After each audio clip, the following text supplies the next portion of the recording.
have such a great video for you today.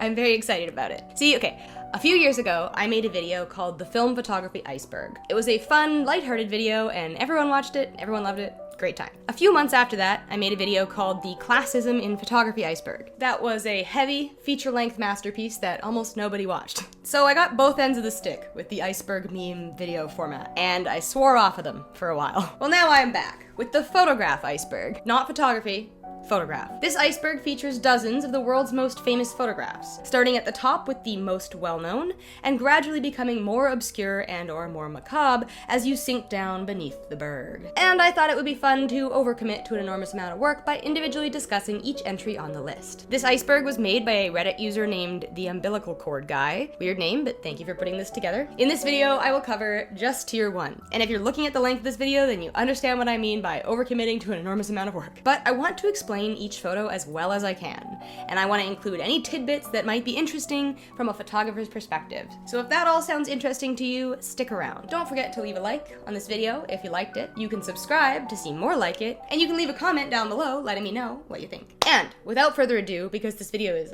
already long enough without a super lengthy intro, let's jump right in and talk about tier number 1. Tier 1, entry 1, Bliss. This shot is the default wallpaper on Windows XP. Every computer at my school had this background for pretty much my entire education. It is speculated to be the most viewed photograph in history, given how often every Windows user would have looked at it. It was taken by Charles O'Rear, who is a former National Geographic photographer, and he took it in 1996 on Fujifilm Velvia, which, as you may know, is an iconic slide film known for its deliciously saturated colors. The photo features vineyard hills that were recently cleared after a bug infestation, hence the manicured and somewhat liminal appearance of the space. Number 2.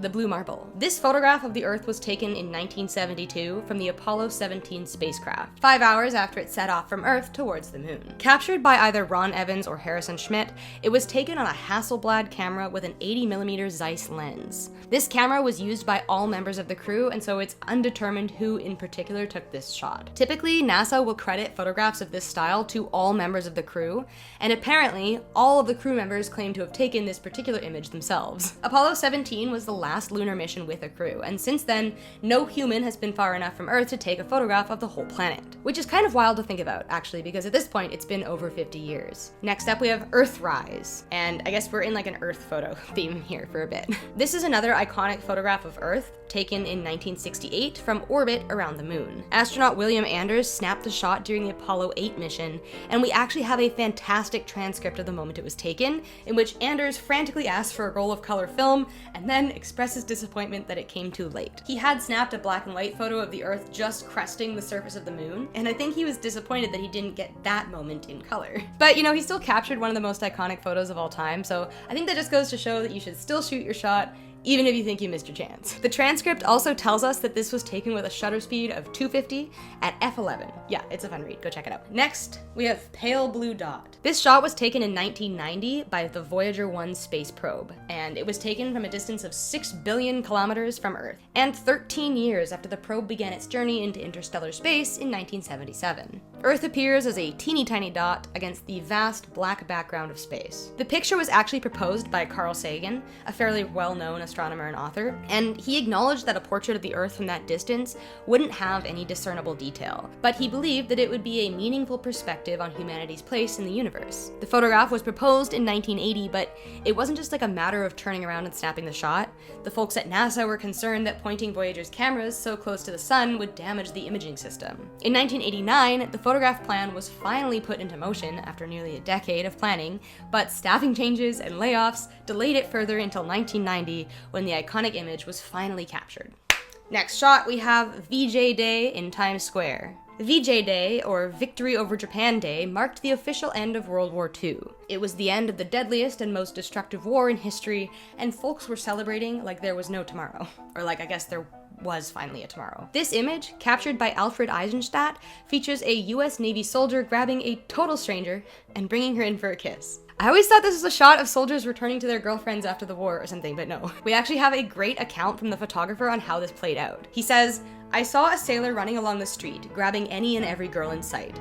Whether she was a grandmother, stout, thin, old, didn't make a difference. I was running ahead of him with my Leica, looking back over my shoulder, but none of the pictures that were possible pleased me. Then, suddenly, in a flash, I saw something white being grabbed. I turned around and clicked the moment that the sailor kissed this nurse. If she had been dressed in a dark dress, I never would have taken the picture." There is actually another, slightly worse angle of the same scene captured by Victor Jorgensen.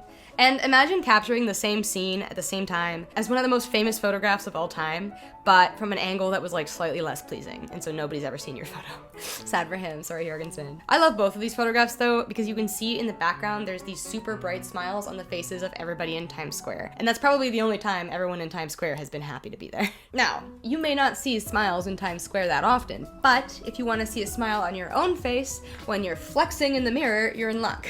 Because today's video is sponsored by Yesoul Fitness. Yesoul Fitness makes affordable fitness machines that fit comfortably in small spaces. I live in a one-bedroom apartment, and so when Yesoul reached out to me and offered to send me one of their machines, I was a bit hesitant. That is, until I learned that the R1M Plus rowing machine folds up, making it easy to store in small spaces. I don't always have time to go to the gym, especially balancing fitness with my busy life as a full-time photographer and part-time YouTuber. So having a piece of professional equipment at home ready to use in pockets of time has been huge, just like these pipes. It's great for a few minutes of cardio here and there, but it also connects with the Yesoul Fitness app, which offers dozens of thorough and comprehensive fitness classes for a longer workout. I like this guy who teaches a lot of the rowing machine classes. His legs are insane, and I trust that if I follow his advice, I too might have a shred of visible muscle on my legs one day. You can also pair your phone to the machine to mirror YouTube videos, Netflix, so you can watch whatever you like while you're working out. And once you're done, you can fold it all up and store it under the table beside all of your unsold gallery prints. If you're interested in getting fit with Yesoul Fitness,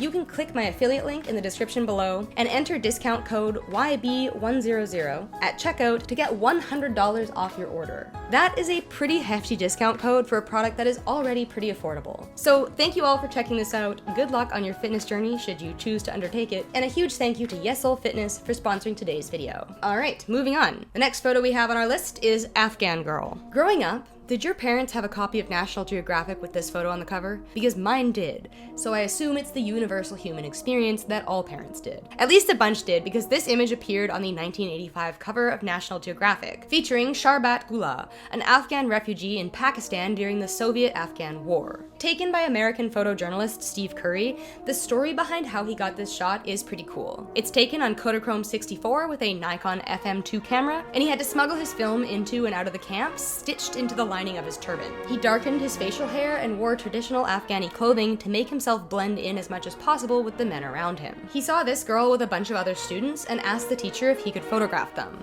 He photographed each student in turn, knowing that this girl was the one that he actually wanted to capture. At first, she covered her face, but her teacher encouraged her to lower her hands and show the world what refugee children looked like, because Steve's mission was to document the daily lives of refugees in these camps. There was some controversy about this photo later on, when the adult Sharbat discovered that she was the subject of one of the most famous photographs in the world, which had been published without her consent. It seems like her and Steve have patched things up though, because she's done a few interviews about the photo since, and she even posed for a second National Geographic cover 18 years later. Next up, another iconic portrait, we have Migrant Mother. This is one of the most famous photos taken by American photographer Dorothea Lange. Taken in 1936 in Nipomo, California, it depicts a then anonymous mother and her 3 children. The family had been part of a mass migration of farm workers who came to California during the Great Depression to seek employment. The photo was taken in their tent, where the mother lived with her 3 young children and teenage daughter. Lange instructed the children to turn around for the photo so that their mother's face would be dominant in the frame. And although Lange considered herself a documentary photographer, she would often intervene in her photos for the sake of composition, giving her work this unintentionally brilliant looking quality that was, in fact, intentional. In total, Dorothea Lange was only at this migrant camp for around 10 minutes. She got what she came for, then closed her camera and went home, having taken one of the most iconic photographs ever in the American canon. Also, I think that this is the only photograph on this entire tier that was taken by a woman. Sorry about that. speaking of the most iconic photographs in the American canon, here's the most American photograph ever taken. This is called Raising the Flag on Iwo Jima, and it features 6 Marines raising the American flag on Mount Suribachi during the Battle of Iwo Jima in February of 1945. It is a Pulitzer Prize-winning photograph taken by Joe Rosenthal, 4 days after landing at Iwo Jima with the Marines. He made daily visits to this island during the battle, and heard one morning that there was a plan to raise the American flag at the top of the volcano at the southern rim of the island. He brought along his Speed graphic camera, which was a clunky thing that did not live up to its Speed moniker at all, and he snapped a bunch of photos, but this one is by far the most famous. After the flag was raised, all of the US Army guys started cheering, which then alerted the nearby Japanese troops and resulted in an exchange of fire, which does sound like a pretty American end to this story.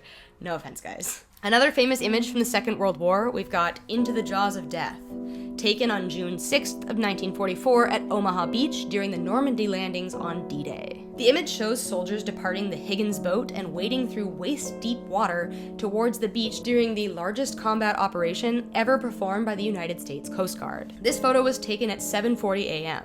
The soldiers and photographer had been on board this boat since it departed the transport ship at 5:30 a.m.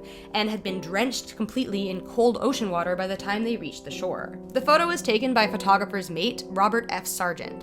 He was a chief petty officer for the Coast Guard, and a few of his photographs survive from this day, including this one called French Coast Ahead, taken shortly before the landing at Normandy. Alright, back to space, we've got Pillars of Creation. I love this photo. Aesthetically speaking, it is my favorite in the tier. Like, it's just the most visually beautiful photo I've ever seen, maybe. All space photos are, but this one in particular. This photograph was taken in 1995 by the Hubble Space Telescope, and it depicts 3 pillars of dust and gas in the Eagle Nebula. Now, the first photo ever taken of these pillars, which are referred to as elephant trunks, was actually taken by John Charles Duncan in 1919. And I'm showing this to you because I love vintage space photography, and I want you to see it. But obviously, the Hubble telescope blew his shot out of the water. This image is actually comprised of 32 different images from 4 different sensors. The colors are made with light emitted by different elements in the nebula. So, if I understand it, I think they took a bunch of pictures, each recognizing a different wavelength of light, and then put them all together to get a colorful picture. I'm sure it's more complicated than that, but apparently, hydrogen appears green, ionized sulfur appears red, and double ionized oxygen appears blue. In 2014, the James Webb Telescope revisited this scene and captured this image, which, oh my god, it is also absolutely stunningly beautiful in a totally different way. Space is amazing. Another space shot, we have Buzz Aldrin photographed by Neil Armstrong. This photo, it gives me the shivers. It gives me the heebie-jeebies for some reason. It's just like 2 guys alone on the moon, surrounded by nothing but barren rock and the crushing darkness of space. This photo was taken in July of 1969 during the Apollo 11 mission, which was the first time that people ever stepped foot on the moon. You can see Neil Armstrong reflected in Buzz Aldrin's helmet and the lunar module beside them. They spent 2.5 hours together on the moon's surface, walking around and exploring the area named Tranquility Base. This photo was taken on a Hasselblad, and I seriously think that Hasselblad needs to make a bigger deal about that. Like, they're leaving a lot of branding on the table if the first portrait ever taken on the moon was taken on one of their cameras. Alright, next up we have Lunch atop a skyscraper. This is another photo that gives me the heebie-jeebies in a totally different way. This shot was taken in 1932 and features 11 ironworkers perched 850 feet above the ground during the construction of the Rockefeller Center in Manhattan. It is not a candid shot. They were not actually eating lunch this way. This was a staged photograph that was part of a publicity stunt campaign promoting the new skyscraper. Apparently, the identity of the photographer is in question, because a bunch of the people who it has been attributed to were not actually on site at the time of the photo shoot. The Washington Post credited this image to Hamilton Wright, but his family was not familiar with the photograph and said that it was common for him to get credit for photos taken by the people who worked for him. There is a photo of photographer Charles Ebbets posing with his camera on the same day at the top of the same skyscraper. And there's also written record of his paycheck from the shoot, so folks have credited him as the photographer. But he was shooting alongside 2 other photographers at the time, so the actual identity of the person who took this particular shot is still unknown. Next up, we have The Falling Man. Great. I'm glad that the person who made this iceberg put the 2 photos that are related to skyscrapers in New York back to back here. Very tasteful choice. I debated actually whether I could show this photo on YouTube or not, but I think I can.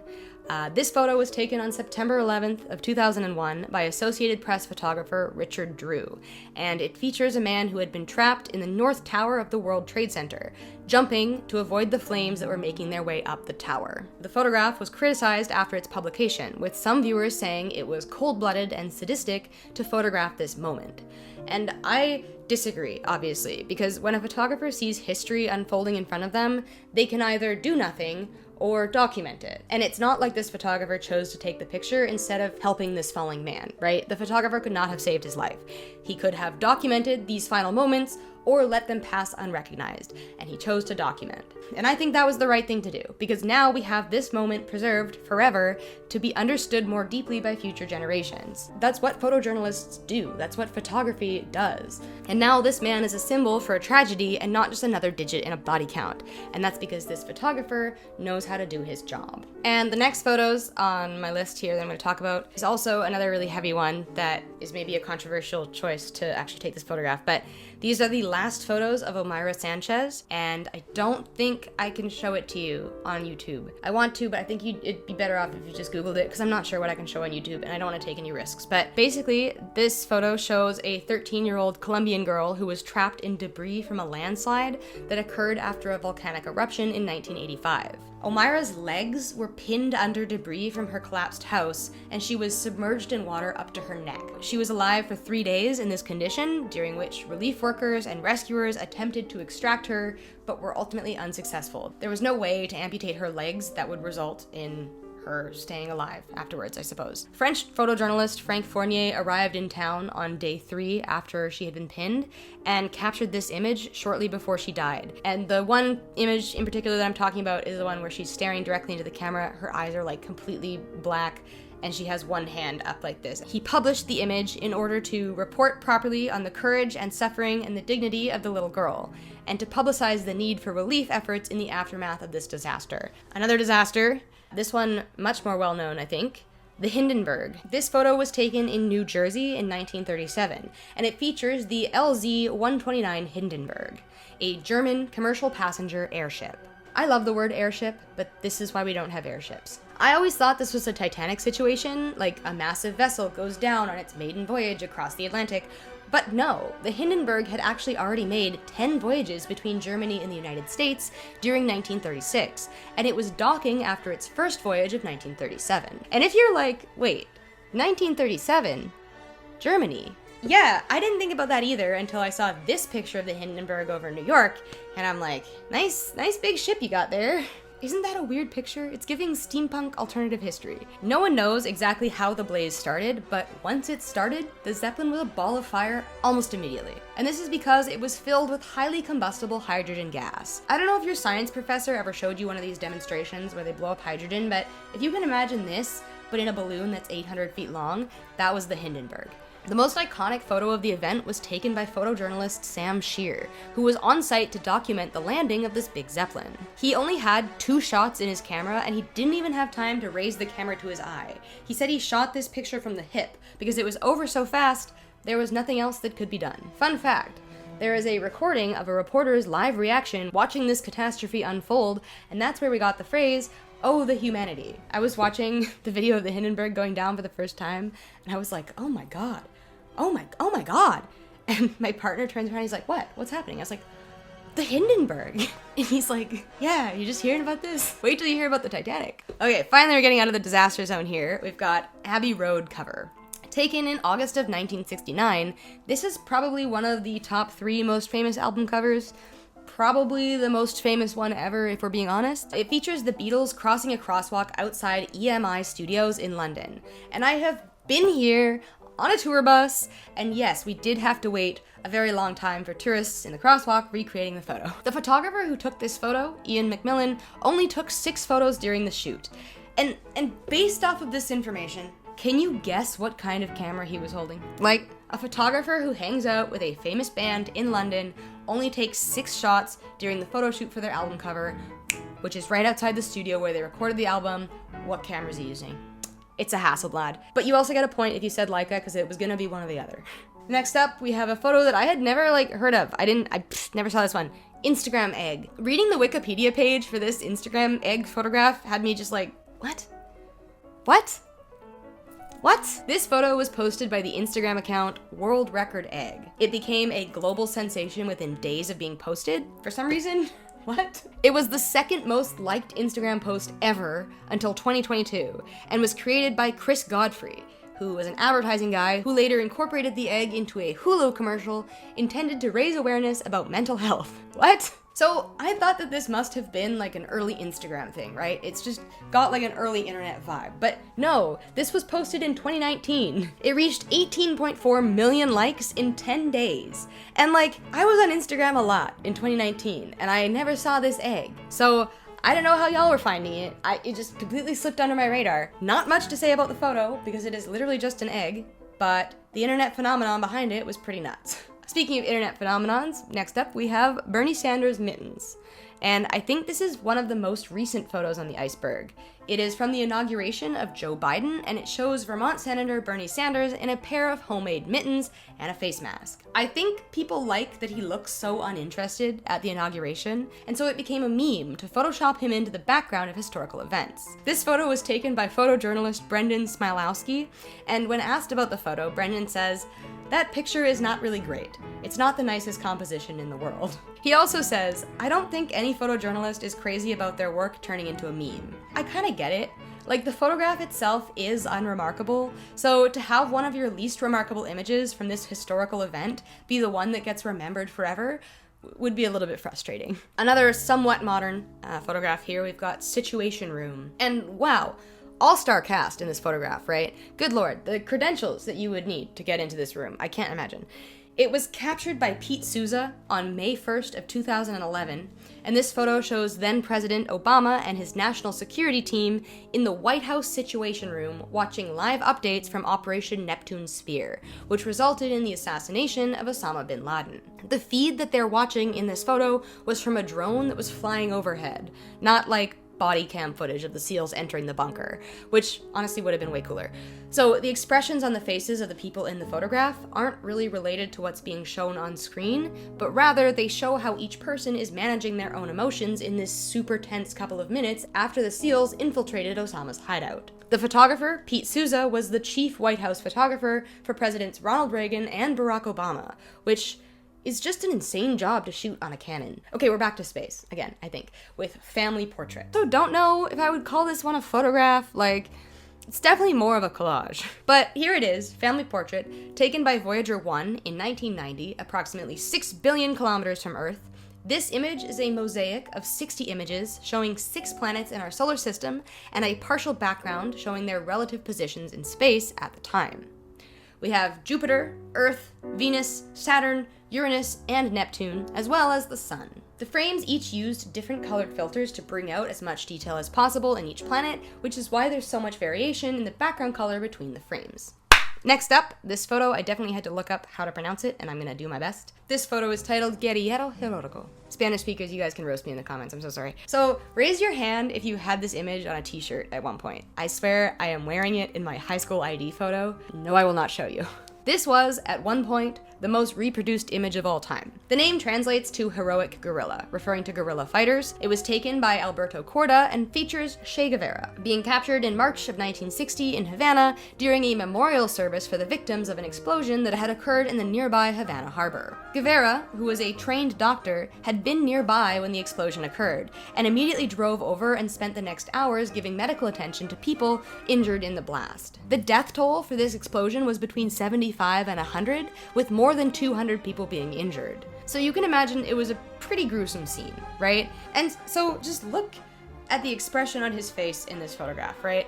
He's no doubt recounting the events of the explosion and the aftermath. Like, if you look at his expression, it shows so much emotion while also maintaining a stoic resolve. You can't tell what he's thinking, but you can tell that it's intense. I see 100% why this image became so iconic. Like, the emotion that it captures is just like absolute masterclass, phenomenal photograph. Okay. Another space fun. This picture is beautiful, but also very stressful, titled Bruce McCandless 2. It features astronaut Bruce McCandless on the first ever untethered spacewalk. Untethered. In space. It's just drifting there. I think that is the scariest thing you could possibly do. For me, it's right up there with cave diving. He was using a nitrogen-propelled device called a manned maneuvering unit. And I think it's like a little jetpack thing that pushes you around. They were testing this device. Great, I'm glad you guys like the device. He could still have a tether. You don't need to take the tether off. As if this photo isn't bad enough, there's also this photo, which is even worse. Like, Bruce, get back here, Bruce. You're too far away, Bruce. What are you doing? This shot was credited to the entire crew of the Space Shuttle Challenger, and it was taken in February of 1984. And Bruce famously said afterwards, "It may have been one small step for Neil, but it's a heck of a big leap for me." Yeah, you don't say! Oh my god. Also, he was married. Can you imagine seeing this picture of your husband? I would file for divorce. Oh my god, there's so many more entries, my voice is getting sore. This is like the longest video I've recorded in years, I think. 1968 Olympics Black Power Salute. This was taken in the Olympic Stadium in Mexico City in 1968. The image shows Tommy Smith and John Carlos atop the Olympic podium, raising fists during the US national anthem. The athletes, who had just won gold and bronze medals respectively, wore black gloves for the salute. They wore no shoes, but black socks, to symbolize black poverty. John Carlos also wore a necklace of beads representing the individuals that were lynched or killed and that no one said a prayer for. The photo was captured by photographer John Dominus for Life magazine. He says at the time that he didn't think it was a newsworthy event, and that it's not much of a photograph. Shockingly, the all-white Olympic establishment did not like the podium being used for a political statement, because the Olympics are so non-political, after all. Next up is the only photo on this list that features the supernatural. We have the Brown Lady of Raham Hall. This picture was in my favorite book as a child, and it helped me kickstart my decades-long interest in the supernatural. I don't actually believe in ghosts, I just think they're fun. This photo was published in 1936 in Country Life magazine. Allegedly, they were taking photos of the hall for the article when photography assistant Indra Shaw saw a vapory form gradually assuming the appearance of a woman and start moving down the stairs towards them. Photographer Hubert Provand quickly snapped a picture, and the brown lady was later revealed when the photograph was developed. Critics have posited that the image was faked by greasing the lens during the exposure, or that it was the result of an accidental double exposure or convenient light leak. I actually agree that it was a double exposure. I don't know if it was accidental, but the stair treads looked slightly doubled in some parts of it, don't they? Whether or not this double exposure was an accident, we may never know. Okay, the final... Okay, voice crack. The final entry on tier number 1, we have Einstein sticks his tongue out. Every grade 9 science classroom has to have this picture on the back of the door. It's just the rules. This shot was taken in 1951 on Einstein's 72nd birthday by photographer Arthur Sass. Apparently, Einstein was being bogged by the paparazzi, and after posing for a few pictures, shouted, "That's enough." When the photographers didn't listen, he stuck his tongue out at the crowd and then immediately turned away. This shot was the result of a very lucky split-second reaction by Sass. Einstein actually loved the photo when he saw it, and he asked if he could use it for his personal greeting cards. In 2017, a copy of this photo that was signed by Einstein himself sold at auction for $125,000. And that wraps up tier 1. I will do tier 2 in a few weeks. I think this series is gonna take me a little while to get through. I'm not gonna do the videos like back to back. I'll just like release a new tier every now and then. But honestly, this style of video is like my favorite to do. I really like researching tidbits like this. I've learned a lot about different photographs in the process of writing this video. Hopefully now you have too. So remember to like, comment, subscribe if you enjoyed this video, and I have a question for you. So that question is, which iconic photos do you think should have made it into tier 1 that were missed? Thank you all for watching. Don't forget to check out today's sponsor, Yesoul Fitness. I got that affiliate link down below, so go check that out. I will see you all next week with a new video, and in the meantime, I want you guys to stay sharp and don't forget to keep shooting. Bye guys.